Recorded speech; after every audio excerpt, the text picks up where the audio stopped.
नमस्कार, आप देख रहे हैं जवाब तो देना पड़ेगा और आपके साथ में विजेंद्र सोलंकी। वोटर लिस्ट में गड़बड़ी और बिहार में एसआईआर के मुद्दे पर पूरा विपक्ष लामबंद। सभी अपने अपने तरीके से चुनाव आयोग पर बिहार में एसआईआर के जरिए वोट चोरी का मुद्दा बनाकर हल्ला बोल रहे हैं। सड़क से लेकर संसद तक हंगामा पूरे देश ने देखा। लोकसभा में विपक्ष के नेता राहुल गांधी ने चुनाव आयोग के खिलाफ मोर्चा खोल दिया और पिछले दिनों राहुल गांधी ने चुनाव आयोग पर गंभीर आरोप लगा दिए, जिनमें वोटर लिस्ट में गड़बड़ी और चुनाव में चोरी का दावा किया। इसी बीच इलेक्शन कमीशन ने एक प्रेस कॉन्फ्रेंस की और राहुल गांधी सहित विपक्ष के आरोपों का एक एक कर जवाब दिया। लेकिन क्या इस जवाब से अपोजिशन संतुष्ट है? क्योंकि विपक्ष कह रहा है कि उनके सवालों के जवाब नहीं दिए, जबकि दूसरी तरफ आयोग ने राहुल गांधी को 7 दिन का अल्टीमेटम देते हुए हलफनामा देने या देश से माफी मांगने को कहा है, वरना उनके आरोप आधारहीन होंगे। वहीं बिहार के सासाराम में हुई वोटर अधिकार रैली में कांग्रेस और आरजेडी नेताओं ने चुनाव आयोग को निशाने पर ले लिया और कहा है कि क्या वोट सच में चुराए जा रहे हैं या ये सिर्फ एक चुनावी नैरेटिव क्रिएट किया जा रहा है। आज बात इस मुद्दे पर कि क्या वाकई में एक स्टेट के अंदर एसआईआर को लेकर अगर इतने सवाल हैं तो क्या पूरे देश में एसआईआर हो, इसके लिए देश तैयार? क्या अपोजिशन इसके लिए तैयार? क्या इलेक्शन कमीशन इसके लिए तैयार? और क्या हमारा लोकतंत्र इसके लिए तैयार है? आज बात इसी मुद्दे पर।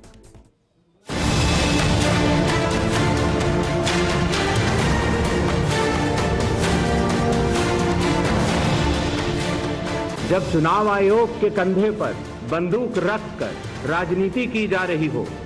इलेक्शन कमीशन ने मुझसे एफिडेविट मांगा और किसी से एफिडेविट नहीं मांगा। हलफनामा देना होगा या देश से माफी मांगनी होगी।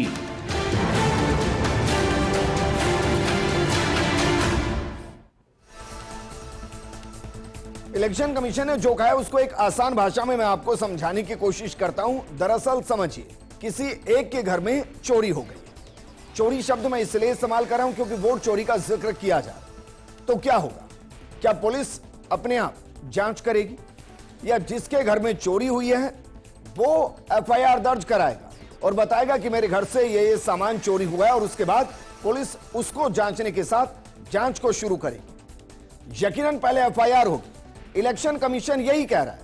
वो ये कह रहा है कि अगर अपोजिशन ये कह रहा है कि भाई वोटों की चोरी हो रही है तो वो जो डॉक्यूमेंट दे रहा है उसके साथ एक हलफनामा दे दे, यानी कि एक एफआईआर दे दे, जिस पर हम जांच शुरू कर दें, वरना ये आरोप आधारहीन माने जाएंगे। क्या वाकई में अपोजिशन देश के भले के लिए, लोकतंत्र के भले के लिए, संविधान की रक्षा के लिए क्या एक हलफनामा नहीं दे सकता कि हां हम अपनी जगह सही हैं, आप जांच को आगे बढ़ाइए? इस मुद्दे पर बात करने के लिए हमारे साथ मौजूद है बीजेपी प्रवक्ता मदन प्रजापति जी, कांग्रेस प्रवक्ता परुष भारद्वाज जी, रिटायर्ड आईएएस एके सिंह साहब। परुष जी, शुरुआत आपके साथ। मैं व्यक्तिगत मानता हूं कि जो इलेक्शन कमीशन ने एसआईआर के जरिए बिहार में किया, बिल्कुल वैसे ही कांग्रेस ने जिम्मेदारी को निभाते हुए 1-2 विधानसभा सीट के अंदर डेटा को इकट्ठा किया, एंड आई अप्रिशिएट इट। अब सवाल यह कि अगर वाकई में जो गड़बड़ी है उसको उजागर किया गया और इलेक्शन कमीशन यह कह रहा है कि भाई आप हलफनामा दे दीजिए, तो हलफनामा देने में समस्या क्या है? विजेंद्र जी, अभी आपने आपकी बात की शुरुआत एक उदाहरण से की। निश्चित तौर पे मैं आपके उदाहरण का जवाब में वापस एक उदाहरण से देना चाहूंगा कि अभी डिबेट शुरू होने से पहले मैं आपके गेस्ट रूम में बैठा हुआ था। मैं आपको आकर के कहता हूं कि आपके गेस्ट रूम की जो टेबल है और सोफे है वो बहुत गंदे हैं। आप मुझे इस बात के जवाब में अपने स्टाफ से कहेंगे कि भाई जाकर के आप अपने गेस्ट रूम को एक बार चेक करो, पुरुष जो कह रहे हैं वो सही बात है या नहीं। इस बात को आप ऐसे कहेंगे या फिर आप मुझसे ऐसे कहेंगे कि पहले आप हलफनामा दीजिए पुरुष जी, उसके बाद हम जांच करेंगे। दूसरी बात, अभी आपने एफआईआर वाली बात करी, मैं आपको बहुत स्पष्ट तौर पर बताना चाहता हूं कि किस प्रकार से भारतीय जनता पार्टी के द्वारा और चुनाव आयोग के द्वारा देश को गुमराह किया जा रहा है।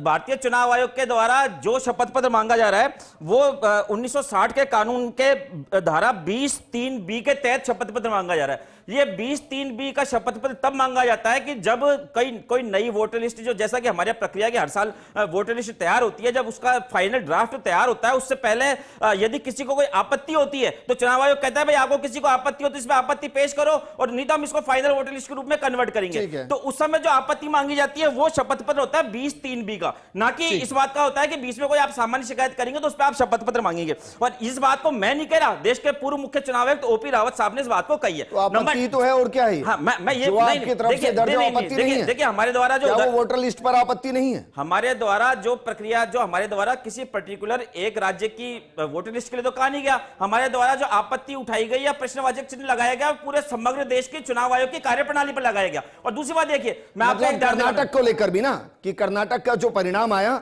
उसमें इलेक्शन कमीशन ने कांग्रेस का सपोर्ट कर दिया। पश्चिम बंगाल के अंदर जो परिणाम आया उसमें ममता दीदी का इलेक्शन कमीशन ने सपोर्ट कर दिया।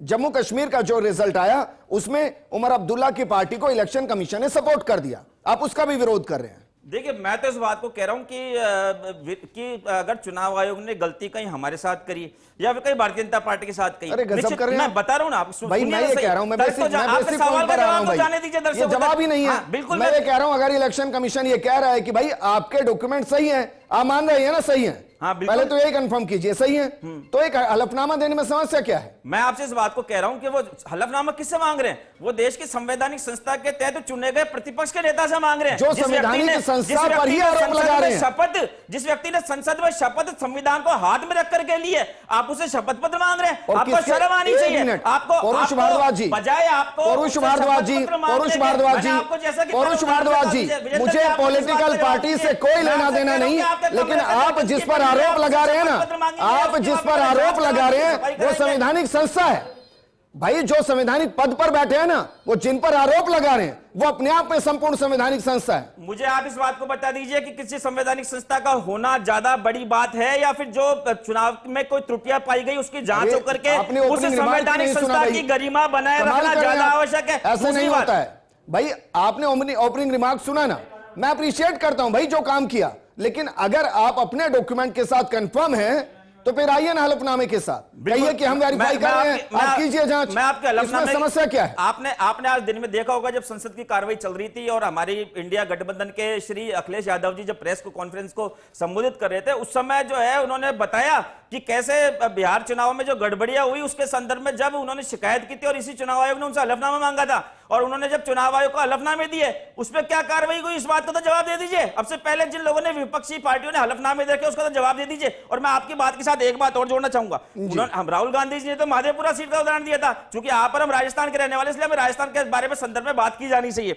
कोटा लोकसभा क्षेत्र का पीपलदा विधानसभा क्षेत्र है, और मैं इस बात को बड़ी जिम्मेदारी से बोल रहा हूं, आपके चैनल के माध्यम से चुनाव आयोग के जो व्यक्ति देख रहे हो, आपके चैनल के माध्यम से भारतीय जनता पार्टी के जो लोग देख रहे हो, या आपके माध्यम से अन्य कोई संबंधित लोग देख रहे हो, वो मेरी बात की जांच कर ले, और अगर मैं झूठ बोल रहा हूं तो निश्चित तौर पर मेरे ऊपर मानहानि का दावा करे। मैं बड़ा ओपन खुला चैलेंज आपके चैनल के माध्यम से कर रहा हूं। कोटा लोकसभा क्षेत्र का पीपलदा विधानसभा क्षेत्र है, वहां पे बूथ संख्या 9 है। वो बूथ संख्या 9 में कुल 583 मतदाता है। उसके मकान संख्या 9 में आपको पता है कितने वोटर हैं? 90 वोटर हैं, जो कि कुल मतदाता संख्या का 18% है। अब इस मकान में देखिए शर्मा जाति के भी लोग रह रहे हैं, मीणा जाति के भी लोग रह रहे हैं, भैरवा जाति के भी लोग रह रहे हैं, राजपूत जाति के भी रह रहे हैं। और सबसे बड़ी बात पता है आपको, इसमें एक फोरंती बाई नाम की एक महिला है, उनके 3 जगह नाम दर्ज है इसी मकान नंबर 9 के अंदर। उसका क्रमांक 95 पे भी नाम मौजूद है, उसका क्रमांक 100 पे भी नाम मौजूद है, और क्रमांक 105 पे भी मौजूद है। विजेंद्र जी, मैं आपसे कहना चाहूंगा कि मेरी इस बात को जो मैंने यहाँ पे आरोप लगाए, कृपया आपके वहां के जो संवाददाता उनसे जांच करवाइए। मैं क्या कह रहा हूं, अच्छी बात है, इसमें तो कोई समस्या ही नहीं कि त्रुटियों को जितने देश के लोग बताएंगे उतना अच्छा है,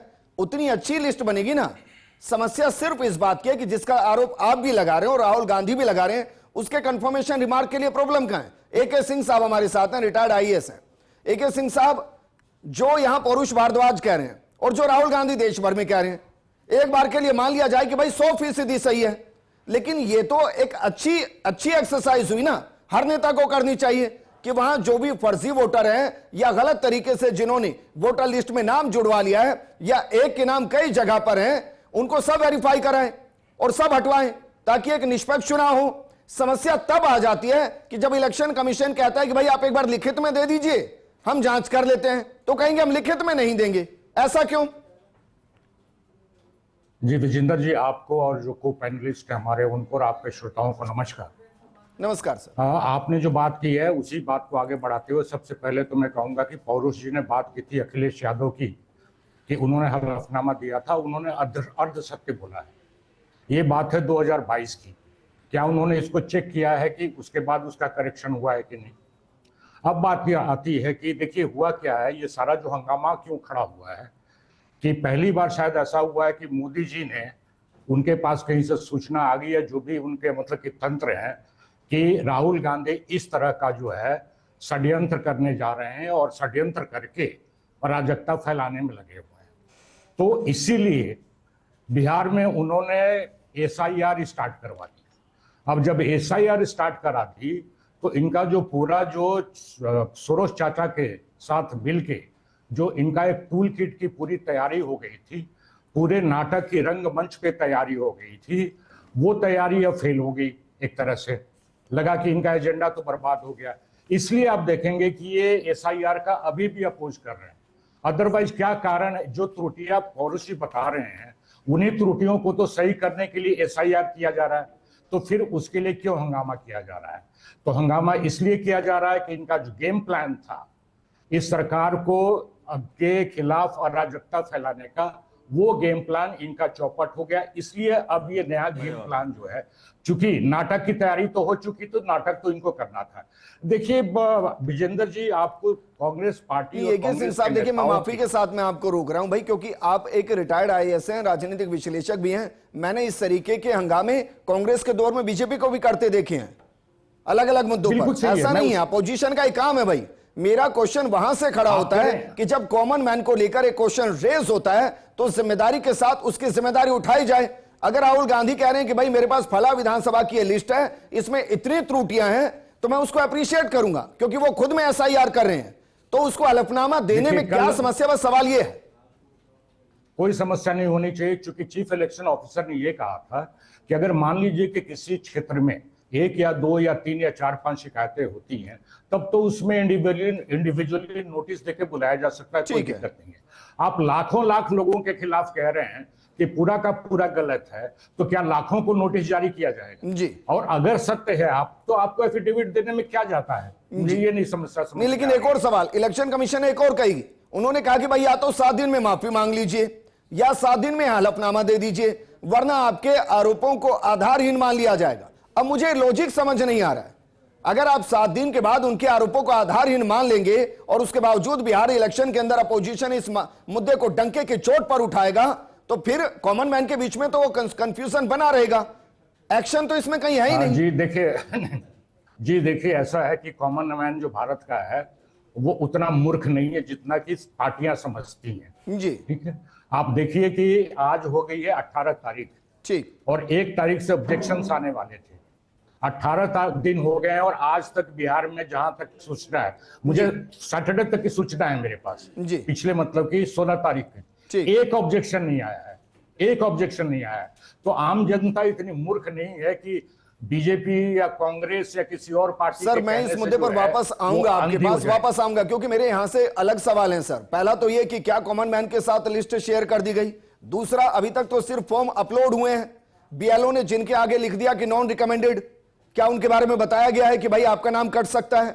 जिनके बारे में बीएलओ ने लिख दिया है कि रिकमेंडेड, क्या उन्होंने अपने डॉक्यूमेंट वहां पर डाले हैं? क्योंकि फाइनल लिस्ट बताएगी सर कितने नाम कट गए हैं। फाइनल लिस्ट बनाने के पहले जो लिस्ट बनाई गई है उस पे ऑब्जेक्शन मांगा गया है जी, कि आप बताइए कि कहीं आपका नाम अगर रह गया है तो कृपया जुड़वा लें, और आपको लगता है कि किसी का गलत नाम जुड़ा है तो आप उसे कटवा लें। फाइनल लिस्ट तो बाद में आएगी, मदन प्रजापति बाद में। भाई सवाल मेरा बहुत कॉमन है, सवाल यह है कि 7 दिन का अल्टीमेटम, मुझे समझ नहीं आ रहा है, या तो आप माफी मांगिए या हलफनामा दीजिए, वरना हम आरोप को आधारहीन मान लेंगे। लेकिन वो तो जनता की अदालत में आरोप लगा रहे हैं, जनता उसको स्वीकार करेगी या नहीं करेगी। और अगर कोई इतने गंभीर आरोप लगा दे और वो हलफनामा भी ना दे और वो माफी भी ना मांगे, तो भी क्या उसको बाइज्जत बरी कर देंगे? देखिए विजेंद्र जी, जनता ने नकार दिया, और एक बार नहीं 90 बार नकार दिया। उसी का परिणाम है कि अराजकता फैलाई जा रही है, प्रोपोगंडा करके अराजकता फैला के और देश को गुमराह किया जा रहा है। मैं सिर्फ इतनी बात कह सकता हूं, धूल चेहरे पे थी लेकिन वो आईना साफ करते गए। चारा चोरों के साथ मिलकर वोट चोरी का आरोप का झूठा सर्टिफिकेट बांटने वाले राहुल गांधी जी पहले अपनी गिरीबान में झांक के देख ले, अपनी पार्टी की गिरीबान में झांक के देख ले। इस देश में पहला वोट चोरी का काम जो हुआ था 1946 के अंदर हुआ था। आपके नानाजी जवाहरलाल नेहरू जी को एक भी वोट नहीं मिला था। 12 वोट सरदार वल्लभ भाई पटेल को मिलने के बाद कांग्रेस के अध्यक्ष और बाद में देश के प्रधानमंत्री बनने वाले बिना वोट और वोट चोरी करके बनने वाले जवाहरलाल नेहरू थे, जिसका खामियाजा आज तक देश को कश्मीर के माथे भुगतना पड़ता है। दूसरा वोट चोरी होता है 1952 के अंदर। आपने जिस तरीके से बाबा भीमराव अंबेडकर जी को हराया गया, 74,333 वोट खारिज हुए और 14,000 कुछ वोटों से बाबा भीमराव अंबेडकर शामिल हुए। किस तरीके से बूथ कैप्चरिंग हुई है। और 1971 के अंदर इंदिरा गांधी को सरकारी मशीनरी का दुरुपयोग करने के कारण और इस हराने के बाद में आपने किस तरीके से अराजकता फैलाई, इस देश के अंदर इमरजेंसी लगाई। ये इतिहास कांग्रेस का आज का नहीं है, पुराना है। आज राहुल गांधी जी की बात अगर आ जाते हैं भाई, 2025 है, जिनके साथ राहुल गांधी चाय पी रहे हैं और जिनको इलेक्शन कमीशन ने मृत घोषित कर दिया है, क्या वो मुर्दों के साथ चाय पी रहे हैं? मुद्दे पर वापस आ जाते हैं भाई। जिनकी उम्र 124 साल दिखा दी गई और मात्र 24 है, क्या महज इत्तेफाक है? और क्यों ये कहा गया सुप्रीम कोर्ट तक जाने के बाद कि भाई अब जो 64 लाख है उनकी लिस्ट को आप जारी कीजिए? अगर वाकई में पारदर्शिता थी तो पहले दिन लिस्ट जारी हो जानी चाहिए थी। भाई ये लिस्ट है, इसमें आप सर्च कर लीजिए। गलती से ऐसा ना हो कि आपका नाम इसके अंदर आ गया हो, आप उसको अपडेट करा लीजिएगा। क्यों नहीं हुआ है? देखिए विजेंद्र जी, झूठ फैलाना और केवल यह देखना कि झूठ का प्रोपोगंडा करके हम कर लें। आप अगर किसी पे आरोप लगा रहे हैं, आप संवैधानिक संस्था पे आरोप लगा रहे हैं और इतना बड़ा आरोप होने के बाद में आप जो है हल्फनामा नहीं देना चाहते, तो ये तो चोर की रानी में तिनका है ना। मैं ये कह रहा हूं कि चुनाव आयोग जिनके साथ चाय पी गई और जिनको मुर्दा बताया गया, देखिए मुर्दा है, इसका अभी आगे का लिस्ट चुनाव सुप्रीम कोर्ट ने चुनाव आयोग को कहा लिस्ट जारी कीजिए और आपने सवाल एक मिनट पौरुष भारद्वाज जी, चुनाव आयोग भी प्रोपेगेंडा फैला रहा है। एक मिनट भाई, मैं माफी के साथ आपको रोक रहा हूं। मैं आपका सवाल का बस यहां जवाब दे देता हूं कि 20 जुलाई को, अगर मैं गलत नहीं हूं, 20 जुलाई को बाकायदा इलेक्शन कमीशन ने कह दिया था कि भाई सबको लिस्ट दे दी गई है, जिनके नाम कटे हैं बड़े बड़े बंडल भेज दिए गए थे कि आप चेक कर लीजिए, अपने बीएलओ से चेक करा लीजिए और कोई कटा हुआ है तो उसका नाम दे दीजिएगा। 20 जुलाई की बात कर रहा हूं, जवाब दे दूं इलेक्शन कमीशन की तरफ से चेक चुनाव आयोग के विजेंद्र जी, मैं जवाब दे दूं अगर सर मैं कह रहा हूं 20 जुलाई को आ गई थी लिस्ट आपके पास। सुप्रीम कोर्ट तो आप कह रहे हैं 20 जुलाई का एक बार प्रेस कॉन्फ्रेंस देखिए और अपने बंडल चेक कीजिए। बोलिए मदन जी, मैं ये कह रहा हूं कि जिन्होंने चाय पी है, जिनको मुर्दा बताया गया, क्या वो मुर्दा है या जिंदा है? विजेंद्र जी, जब कहीं पे भी किसी तरीके की त्रुटि हुई है या है, उसी का तो चुनाव आयोग बिहार के अंदर एसआईआर करा रहा है। ये एक तरफ तो एसआईआर का विरोध करते हैं, दूसरी तरफ आरोप लगाते हैं। ये सही भी नहीं होना देना चाहते हैं और सही है उसको गलत भी साबित करने में लगे हुए। पहले तो ये निर्धारित कर ले कांग्रेस और राहुल गांधी की वो चाहते क्या है, या सिर्फ अपने फेल्यूर को, मैंने कहा ना कि धूल चेहरे पे थी और आईना साफ करते रहे। कमी इस देश के अंदर राहुल गांधी के अंदर है। देश की जनता ने कांग्रेस और राहुल गांधी को नकार दिया, उसका भुगतान संवैधानिक संस्थाएं भुगतेंगी। उसका भुगतान संवैधानिक संस्थाएं भुगतेंगी। मैं वापस आता हूं भाई, अगर अपोजिशन ने मुद्दा उठाया कि भाई आप 7 वेरिफिकेशन के लिए डॉक्यूमेंट मत रखिए, इनको और बढ़ाइए, अब नहीं बढ़ाए गए, सुप्रीम कोर्ट ने कहा कि बढ़ाइए तो बढ़ाकर 11 कर दिए गए। देखिए मैं बिल्कुल मेरी बात सुनिए, अपोजिशन ने अगर ये मांग उठाई कि भाई आप लिस्ट को सार्वजनिक कीजिए, सार्वजनिक नहीं की, लेकिन सुप्रीम कोर्ट ने कहा कि आप इस लिस्ट को सार्वजनिक कीजिए तो सार्वजनिक हुई। अब इसमें अपोजिशन की मांग गलत कैसे है? देखिए विजेंद्र जी, सुप्रीम कोर्ट ने जितनी और भी चीजें कही है, जिसमें अगर आप देश का सबसे बड़ा माफी वीर अगर कोई होगा तो राहुल गांधी है, जो आरोप लगाते हैं सुप्रीम कोर्ट के अंदर माफी मांगते हैं और हल्फनामा नहीं देने का भी कारण यही है कि उनको पता है कि झूठा आरोप है और कल सुप्रीम कोर्ट के अंदर माफी वीर शब्द जो है आपको पता है हल्फनामा इसलिए नहीं दिया जाएगा विजेंद्र जी, कांग्रेसी ना तो अगर झूठा साबित हुए लोगों से कार्रवाई होगी। आज प्रेस कॉन्फ्रेंस में कार्रवाई नहीं हो सकती। देखिए मैं बोला नहीं इनके बीच में, मेरे को बता दे, ये इतना चीख के बता रहे ना। मैं एक और सवाल करूं मदन प्रजापति, पौरुष भारद्वाज जी, एक मिनट भाई, पौरुष भारद्वाज जी, अरे भाई सुनिए ना पौरुष भारद्वाज जी, मेरी बात सुनिए। अच्छा किया राहुल गांधी ने भाई चाय पी, उनके साथ जिनको शायद डॉक्यूमेंट में मृत दिखाया गया। अब मेरा उससे आगे का सवाल है, चाय पीने के बाद, एक मिनट भाई, चाय पीने के बाद क्या उन सबकी तरफ से कांग्रेस ने इलेक्शन कमीशन को लिखा कि साहब ये जिंदा है, इनको वोटर लिस्ट में जोड़ लीजिए? क्या ये किया या नहीं किया? मुझे आप विजेंद्र जी एक बात बताइए, किया या नहीं किया? हाँ बिल्कुल, मैं जवाब दे रहा हूं मैं आपकी बात का। मैं दूसरे शब्दों में जवाब दे रहा हूं कि हमारे देश की संवैधानिक संस्थाएं जो होती है वो सिर्फ किसी लिखित रिपोर्ट के ऊपर डिपेंड नहीं रहती है। आपने पुलिस से उदाहरण पेश किया था, कहीं रास्ते में अगर कहीं पे मर्डर हो जाएगा तो उसके लिए एफआईआर बाद में आती है, पुलिस आगे पहले जांच करती है। और चुनाव आयोग ने जैसा कि एक मिनट भाई, हाँ बिल्कुल हमने कहा, बिल्कुल हमने साथ चाय पी है, हमने कहा, हमने साथ चाय पी है, आपने अपने बीएलओस के साथ मिलकर, सुनिए ना, हमने एप्लीकेशन दिलवाई चुनाव आयोग को और हमने प्रेस कॉन्फ्रेंस में करी। और दूसरी बात, चुनाव आयोग ने खुद ने इस बात को कही है। कल आपने देखिए चुनाव आयोग कितना झूठ बोल रहा है। चुनाव आयोग बोल रहा है बोले साहब हम तो, हमारे को तो बहन बेटियों की चिंता हो गई इसलिए हम ना उसकी क्या से वीडियो रिकॉर्डिंग नहीं दे सकते। अरे भाई आपको बहन बेटियों की बहुओं की चिंता हो गई तो आप भाइयों की बात क्या कह रहा हूं, एक मिनट भाई, मैं कह रहा हूं क्या जिनके साथ चाय पी गई, एक मिनट, पौरुष भारद्वाज जी, और ऐसा ये जवाब देना चाहूंगा, पौरुष भारद्वाज जी, जिनके साथ चाय पी गई, जिनके साथ चाय पी गई, क्या उनकी रिकमेंडेशन दी है? निश्चित तौर पे जिनके साथ चाय पी जिम्मेदारी के साथ बोलिएगा सर। हाँ निश्चित तौर पे उनके द्वारा जिन लोगों के साथ चाय पी गई उनसे चुनाव आयोग को उनसे व्यक्तिगत पत्र लिखवाया गया है कि देखिए आपने हमारा नाम काट दिया था और आप कृपया हमें जोड़े, हम खुद यहाँ पे जिंदा मौजूद है। राहुल गांधी जी ने तो उनको बल्कि मीडिया के सामने चुनाव आयोग जिन एप्लीकेशनों पे कार्रवाई नहीं कर रहा था, चुनाव आयोग समाजवादी पार्टी का जिस हलफनामे पे कार्रवाई नहीं कर रहा था, राहुल गांधी जी ने तो उसकी मदद करी है। और देखिए राहुल गांधी जी ने तो बात करी, दिखाइए, कमाल करें, 2 लेटर दिखाइए उनके जिन्होंने इलेक्शन कमीशन को लिखा है, जिन्होंने चाय पी है, जिन्होंने लिखे वो उन्होंने भेज दिया वो कमाल कर रहे हैं। साथ में जेब में लेके एक मिनट भाई, नहीं विजेंद्र जी कैसी बातें कर रहे हैं? विजेंद्र जी कैसी बातें कर रहे हैं? सिंह साहब, जो पीड़ित है जिसको चुनाव आयोग ने मार दिया, उसने अगर चुनाव आयोग को पत्र लिख दिया, आप कह रहे हैं कि कांग्रेस मैं कह रहा हूं ऐसा नहीं है। चाय पीने के बाद, पौरुष भारद्वाज जी, चाय पीने के बाद वो कहां गए कोई नहीं जानता। विजेंद्र जी से पूछिए, एक महिला का फोटो यूज किया था, एक महिला का फोटो यूज किया था, उसने विरोध किया था। और आज मैं एक छोटी सी बात बता दूं, अगर 10 सेकंड भाई, 1 मिनट जी, पौरुष भारद्वाज जी, मैं यहां तक जाना भी नहीं चाह रहा कि प्रियंका गांधी जी ने, राहुल गांधी जी ने जिस महिला का फोटो की टी शर्ट पहन के ना पूरा कैंपेन किया था ना, वो महिला पहली वोटर लिस्ट थी। और एक बात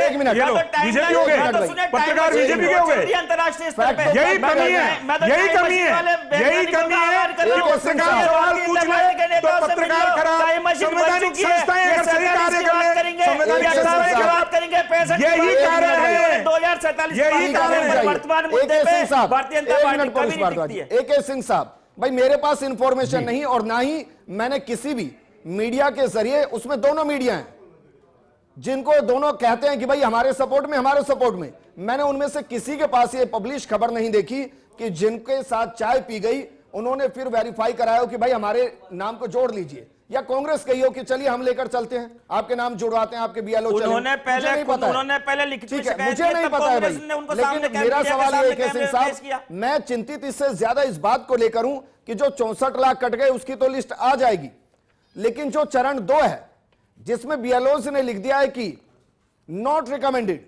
यह आंकड़ा कितना बड़ा है अभी तक नहीं पता है।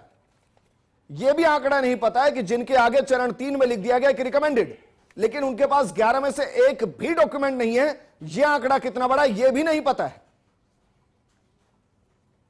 ऐसी परिस्थिति में एक ऑप्शन है, ऑप्शन ये है कि जो आपका डिस्ट्रिक्ट इलेक्टोरल ऑफिसर जो है उसके पास जो है वो व्यक्ति अभी भी जा सकता है जी कि मेरा नाम जो काटा गया गलत काटा गया, और वो अभी संतुष्ट नहीं होता है, ठीक, तो वो फिर कोर्ट में भी जा सकता है, ठीक, न्यायालय में जा सकता है, तो उसके पास ऑप्शंस अवेलेबल है। सर ऑप्शन तो 30 दिन के हैं, 30 दिन बहुत होते हैं सर, खुद को ये बताने के लिए भाई मुझे लिस्ट का हिस्सा होना है। 30 दिन नहीं, इसमें क्लैरिफिकेशन होना चाहिए जी। 30 दिन तक तो ये है कि अभी जो फाइनल हो रहा है उसमें जोड़ने का है या नहीं जोड़ने की बात है।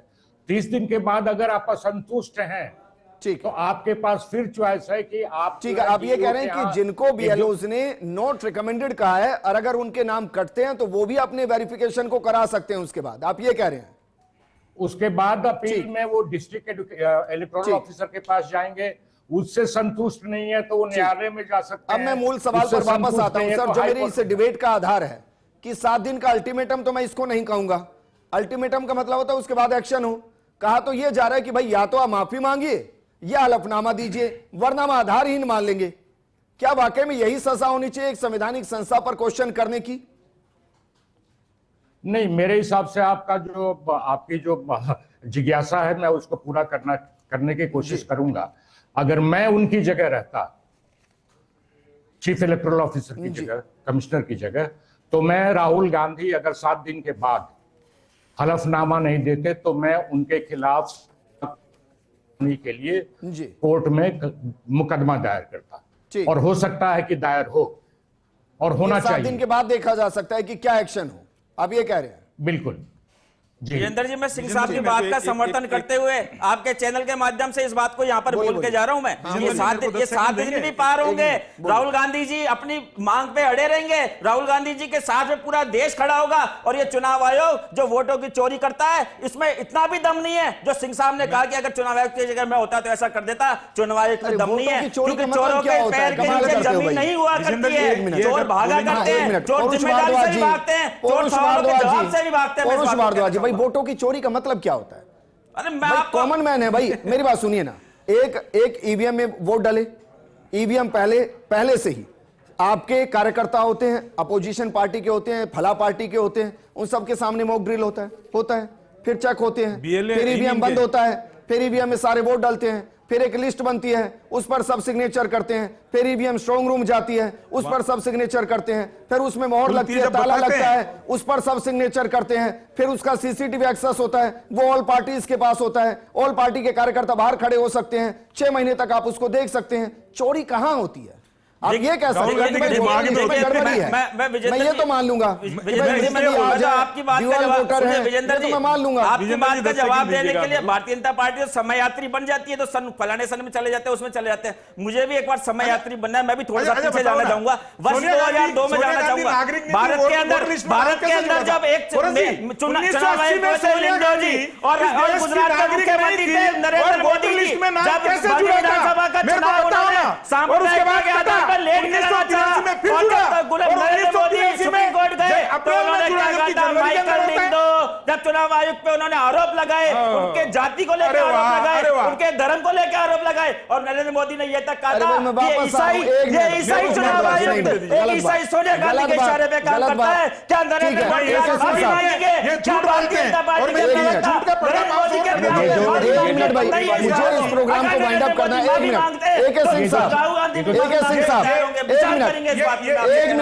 एक मिनट सिंह साहब, मैं फाइनल कमेंट चाह रहा हूं भाई। मैं इस शब्द के खिलाफ हूं कि वोटों की चोरी, यह तो हो सकता है वोटर लिस्ट के अंदर थोड़ी त्रुटि, जिसमें मृत व्यक्ति शायद अभी भी हो कि भाई इससे पहले जब बनी होगी, अब जो सैचुरेशन हो रहा है उसके बीच में कुछ दुनिया से चले गए तो वो अपडेट नहीं हुआ, उसको अपडेट करें। ड्यूअल एपिक नंबर भी हो सकता है कि भाई एक आदमी पहले वोट कहीं डाल रहा था, अगले 4 साल में कहीं और जाकर बस गया, उसने अपने एपिक नंबर को वहां अपडेट कर लिया, दोनों जगह सैचुरेशन के बाद आ जाएगा। मुझे यह समझ नहीं आता कि वोट की चोरी का मतलब क्या है, जब वोट डालने से लेकर वोट गिनने तक हर चरण के अंदर हर पार्टी का कार्यकर्ता होता है और सिग्नेचर करता है, तो इस फेक नैरेटिव की वजह क्या है? इस फेक नैरेटिव का सिर्फ एक ही वजह है, राहुल गांधी जी के जीन्स में चोरी है। नेहरू जी के समय जीप घोटाला हुआ, इंदिरा जी का, वो सही कह रहे हैं। नहीं वो सही कह रहे हैं। तो ये भारतीय जनता पार्टी की सरकार, निकम्मी सरकार, भारतीय जनता पार्टी की नालायक सरकार, जब 11 साल में राहुल गांधी के खिलाफ एक मामला साबित नहीं कर पाई। अरे निकम्मी सरकार, जो सरकार होती है आपकी निकम्मी सरकार है, आपका दम है तो राहुल गांधी के खिलाफ। सभी का शुक्रिया। AK सिंह साहब, 1 मिनट। AK सिंह साहब, मैं माफी के साथ कह रहा हूं कि भाई मैं और मेरा चैनल आपके इन शब्दों के साथ नहीं है, इसलिए नहीं है क्योंकि राहुल गांधी फिलहाल एक संवैधानिक पद पर हैं। मैं और मेरा चैनल इस शब्दों के साथ नहीं है और ना ही इसका कोई समर्थन करते हैं। अरे भाई नहीं है, कमाल करें आप। शुक्रिया हमारे साथ जुड़ने के लिए, आप सभी का बहुत शुक्रिया हमारे साथ जुड़ने के लिए। इलेक्शन कमीशन को एक स्ट्रॉन्ग एक्शन लेना चाहिए, स्ट्रॉन्ग एक्शन इस तरीके का कि आगे से कोई संवैधानिक संस्थाओं को क्वेश्चन ना करे, और क्वेश्चन करे तो उसकी अकाउंटेबिलिटी भी ले। शुक्रिया।